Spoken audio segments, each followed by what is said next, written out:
Olá, tudo bem? Hoje a gente vai mergulhar no movimento que não só mudou a literatura, mas que ajudou a criar a própria ideia de Brasil, o romantismo.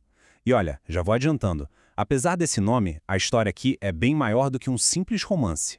Para começar, vamos com uma pergunta que parece simples, mas não é. O que vem na cabeça quando se ouve romance romântico? Uma história de amor, né? Provavelmente. Mas e se essa expressão for, na verdade, a chave para a gente entender como uma nação inteira se imaginou pela primeira vez? E aqui que está o pulo do gato. Em português, a palavra romance tem um duplo sentido. Pode ser a história de amor, sim, mas também é um tipo de livro, uma narrativa longa. E romântico pode ser um sentimento, claro, ou pode se referir a um movimento literário gigantesco. É nessa segunda definição que a gente vai mergulhar fundo agora. E por que isso é tão importante? Porque o romantismo no Brasil foi, antes de mais nada, um verdadeiro projeto de nação. Pensa só, a independência do país era super recente. Então, os escritores da época meio que assumiram para si uma missão heróica, usar as palavras, a literatura, para ajudar a definir o que afinal significava ser brasileiro. E essa busca por uma identidade foi uma saga e tanto, viu? Dá pra gente contar essa história em 3 atos, como se fosse uma peça de teatro. Cada uma dessas fases mostra um lado diferente do país, sabe? Mostra como o pensamento e a arte foram evoluindo num Brasil que ainda estava aprendendo a se olhar no espelho. Vamos lá, primeiro ato.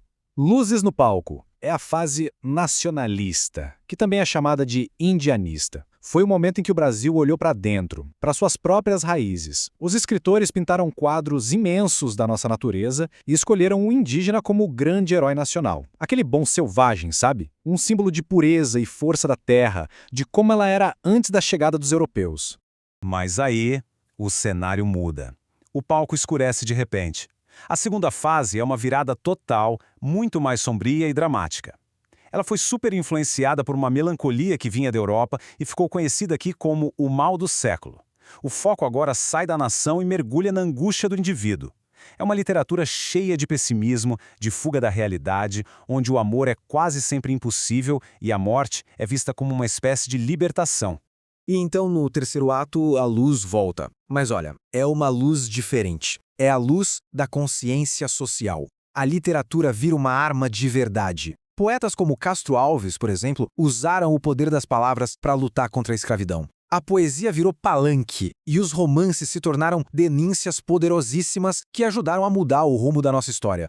Tá, mas para entender como tudo isso funcionava na prática, não tem jeito melhor do que colocar frente a frente 2 heroínas inesquecíveis.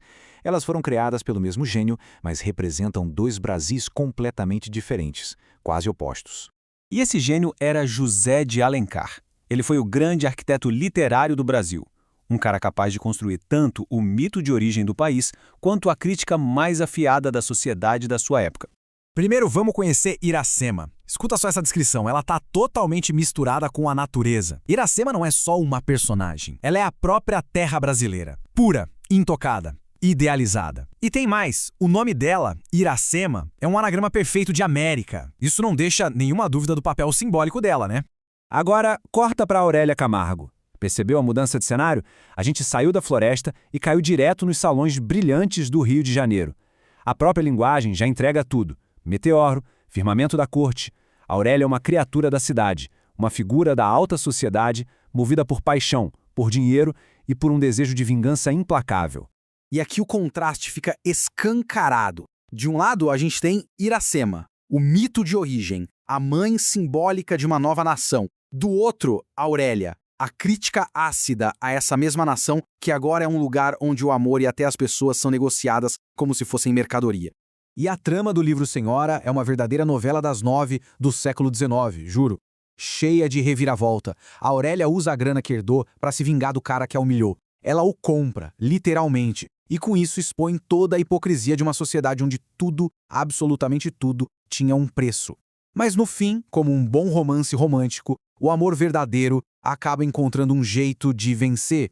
Mas para criar essas imagens tão poderosas de heroínas e de paisagens, o Alencar e os outros escritores não usavam só a trama. Eles tinham uma espécie de kit de ferramentas literárias. Vamos dar uma espiada em 2 das mais importantes para entender a mágica por trás do texto. A primeira ferramenta é a comparação. Essa é bem direta. Ela pega duas coisas diferentes e conecta as duas com uma palavrinha, quase sempre como, para criar uma imagem mais forte, para destacar uma qualidade. Olha só este exemplo. O autor não diz apenas que o sorriso de Iracema era doce. Ele compara com o favo de jati, que é um tipo de mel, e ainda diz que o sorriso era mais doce. O uso do como aqui intensifica a imagem e eleva a personagem a um nível quase sobre-humano. Agora, a metáfora. Pensa nela como a prima mais ousada da comparação. Em vez de dizer que uma coisa é como a outra, a metáfora vai lá e afirma que uma coisa é a outra. Não tem essa ponte de conexão, é uma fusão total. Ela cria uma identidade poética entre as duas coisas. Voltando para Iracema, percebe a diferença? O texto não diz que os lábios dela são como mel. Diz que são lábios de mel. É uma declaração. Os lábios dela não são só doces, eles são o próprio mel. Essa técnica deixa a linguagem muito mais forte, muito mais poética. Então, no fim das contas, qual é o grande legado do romantismo brasileiro? É essa ideia de que as histórias são muito mais do que só entretenimento. Elas são, na verdade, ferramentas poderosíssimas capazes de construir a identidade de um povo. Seja criando uma mãe mítica para a nação, como a Iracema, ou expondo as feridas de uma sociedade obcecada por dinheiro, como o Alencar fez com a Aurélia, os escritores românticos deram um espelho para o Brasil.